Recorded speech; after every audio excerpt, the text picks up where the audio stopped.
Walong taon na ako sa pagiging guro ko nang ma-realize ko na mas makakatipid pala ako kapag gumamit ako ng motor sa aking transportasyon patungo sa trabaho. Kaya naisip kong engganyohin ang asawa ko na turuan ako magmotor.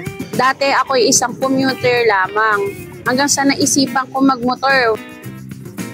Kalaunan, minahal ko na yung pagmumotor.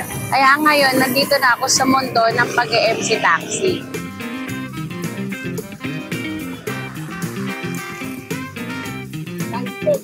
Samahan niyo ako sa biyahe ng aking buhay dito sa Kwentong Kabarangay.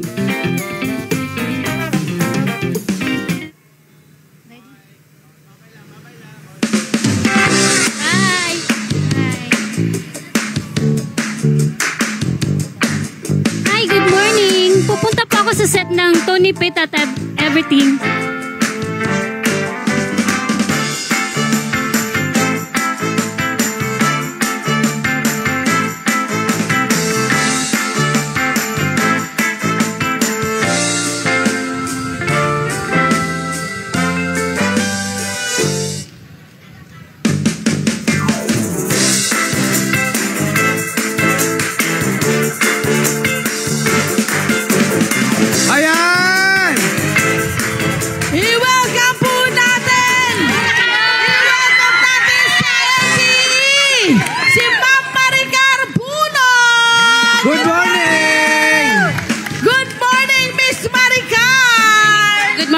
Good morning po. Ang galing mo! Napakahusay mo! Dito tayo para makita yung ano mahalikan. Ganda-ganda ng motorsiklo mo. Napakaganda ng motorsiklo mo. Thank you po, thank you po. Okay, hindi lang siya rider. Okay? Isa rin po kayong guro. Yes po. Okay, pero pag-usapan muna natin yung pagiging rider mo.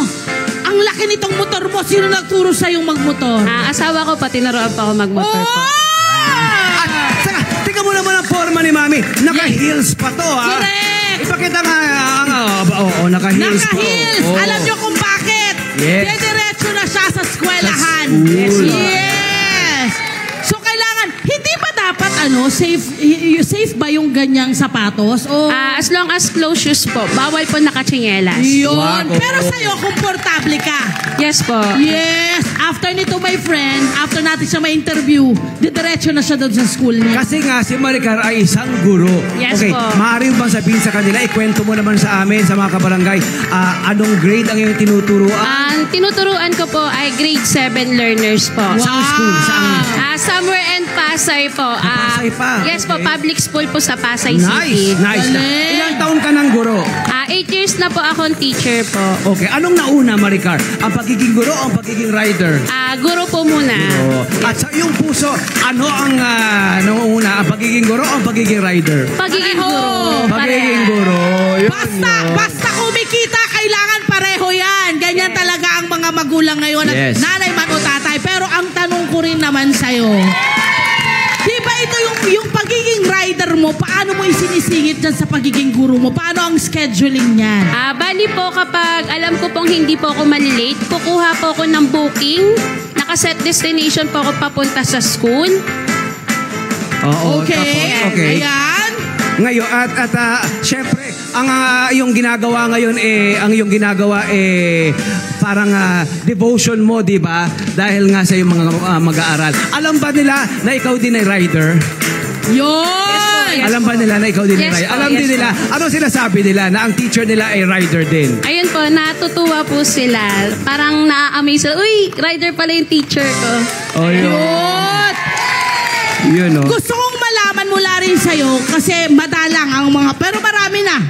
Madalang ka makakuha pero marami na po yung kagaya nyo na lady rider. Yes po. Ano ang alam ko meron kayong mas may advantage kayo eh. Yes po. Ano yung mga advantage ng pagiging isang lady rider? Yun po, nabibit po kasi nito yung time sa pagko-commute po.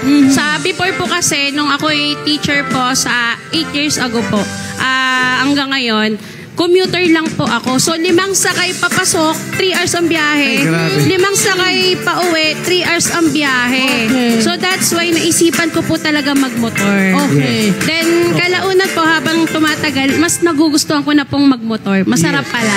Masarap, ano? Speaking of kita, gaano kalaki ang naitutulong niya? Ballpark lang ng iyong kita doon sa mga oras na nagle-lady rider ka. Pag out ko po kasi sa school, kumukuha po ako ng booking. So yung pauwi ko lang po sa bahay, kumikita na po ako ng 100 to 300 pesos. Not bad. Isang uwi lang po. Ang laking tulong nga naman. Ilang pasahero ang nahuhugot mo sa iyong 3 oras na yon? Kapag long ride po kasi nasa 200, kapag mga short rides nandiyan sa 250, 5 booking, 4 na booking, ganun po. Alam na niya yung trabaho niya. Ang sipag.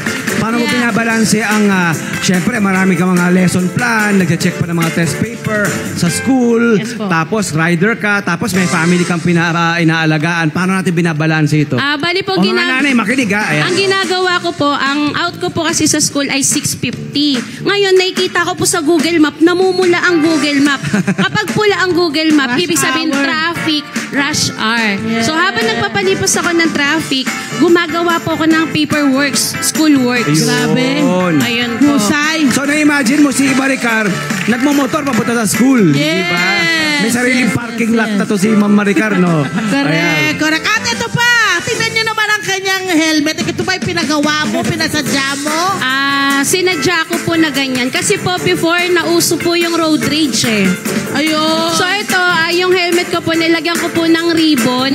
So kapag ako po ay nasa daan, marami pong gentleman na yung mga sasakyan, 4 wheels, humahawi na po sila. Wow! Ganun po sila. Ano ang dapat tandaan ng isang lady rider? Kung may mga nagbabalak dito, na mga Aba, mami natin. meron nga gusto Mga magtanong dito eh. nagbabalak. Ayan, Oo, mga sige. nagbabalak. Anong dapat nilang pakatandaan? Ayan. So dapat po ninyong tatandaan, unang-una, lagi po tayo magdadasal. Hingi po tayo ng Mananalangin. guidance. Manalangin Po, tayo. Manalangin po tayo lagi. At sundin po natin ang mga traffic rules po. Oo. And maging defensive driver. Anong ibig sabihin nun? Wag na ho kayong ano. Opo, maging mapagbigay po tayo sa daan. Yes, my friend, anong O katanungan yan, natin check. mga mami? Ma'am, ano po pangalan niyo po? Lala po, Lala. Ayan, ma'am, ano pong katanungan? Ma'am, bukod po sa extra income, ano pong may tutulong sa inyo ng pagmumotor? Ayun, bukod na sa extra income, anong naitutulong sa iyo ng pagmumotor? Halimbawa po, syempre, mamis tayo. Halimbawa, pupunta tayo sa palengke. Oo. So, syempre, papara pa tayo ng tricycle, pipila pa tayo, punuan, ganon. Pero kapag meron kang sariling motor, tipid na sa pamasahe kasi yung compare po ng pamasahe versus po doon sa gasolina. Ayun. So, laking tipid po. Oh, check pa yan, check! O, ito, mami, ano pangalan mo, mami? Ay, Elma. Ayan, mami, anong tanong mo? Ma'am, paano ka sinusuportahan ang asawa mo sa trabaho? Yun! Yan. Yes. Ganito po kasi, syempre po malayo ako, given, malayo po yung travel time ko. So yung asawa ko na po, pagka-out niya din sa trabaho niya, siya na po ang nag-aasikaso sa bahay at sa mga bata. Nagkatuwang talaga. Yes! Eto pa! I think nadagdagan mo rin yung isa pang pwede mong pagkakitaan. Nagpa-vlog ka na rin. Yes po, nagbablog po ako. Kumusta ang audience mo sa vlogging mo? Bali, sa profile ko po, meron na po akong 20,200 followers. Yay! Oo, at pwede ka na rin kumita doon, ano, ma'am? Oo. Magpe-pay out na po. Yeah! Sabihin mo na kung saan kayo papalo, anong handle mo? Social media. Follow nyo lang po ako sa aking Facebook profile page, Maricar Puno, or may kita nyo po as Biyahe ni Ma'am. Biyahe ni ma'am. Yes, ma'am. Okay. So, ano ba ang mensahe mo? Ayan. Anong mensahe mo sa iyong mga follower? Ayan. So, ayun sa mga followers ko po, Mga nanay. sa mga kapwa ko nanay, maging mas madiskarte po tayo, lalo na sa panahon ngayon. Ayan. Siyempre, naniniwala tayo sa gender equality. Kung kaya ng Yes. lalaki, kaya din ng babae! Anong mensahe mo sa iyong mga estudyante? Ayan, sa mga estudyante ko, dyan lang kayo, mag-aral po kayo ng Yes. mabuti. Hi! Sa mga naman, dyan na mga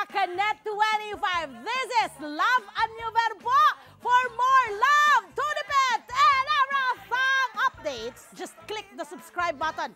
And follow us on our Net25 social media pages at Net25 TV and Net25 Entertainment Facebook. See ya. I love ya.